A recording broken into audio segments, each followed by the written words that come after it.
Jackson గురించి తెలుగు ప్రేక్షకులకు ప్రత్యేకంగా పరిచయం చేయాల్సిన అవసరం లేదు. ఎవడు ఐ రోబో 2.0 సినిమాలతో ఆమె మంచి గుర్తింపు తెచ్చుకుంది. అమీ జాక్సన్ ప్రస్తుతం తెలుగు సినిమాల్లో కనిపించడం లేదు. ఈ మధ్యనే తమిళ్లో రిలీజ్ అయిన మిషన్ చాప్టర్ 1లో కనిపించి మెప్పించింది. అమ్మడు సినిమాలతో కన్నా వివాదాలతోనే ఎక్కువ ఫేమస్ అయింది. దాదాపు 5 ఏళ్ల వరకు జార్జ్ పనియట్టు అనే వ్యక్తితో ప్రేమలో ఉండి అతడితోనే ఒక బిడ్డకు కూడా జన్మనిచ్చింది.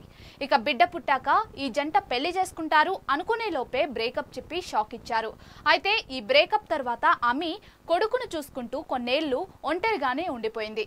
ఇక గత కొంతకాలంగా ఆమె విదేశీ నటుడు ఎడ్ వెస్ట్విక్ తో ప్రేమలో పడింది.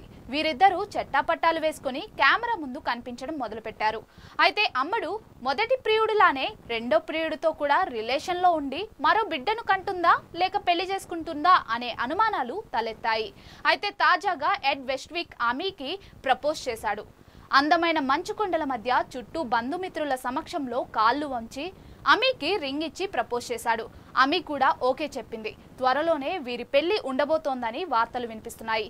ఏది ఏమైనా ప్రియుడితో బిడ్డను కని ఇప్పుడు వేరొకరిని పెళ్లాడుతుంది. సూపర్ అంటూ అభిమానులు కామెంట్స్ పెడుతున్నారు.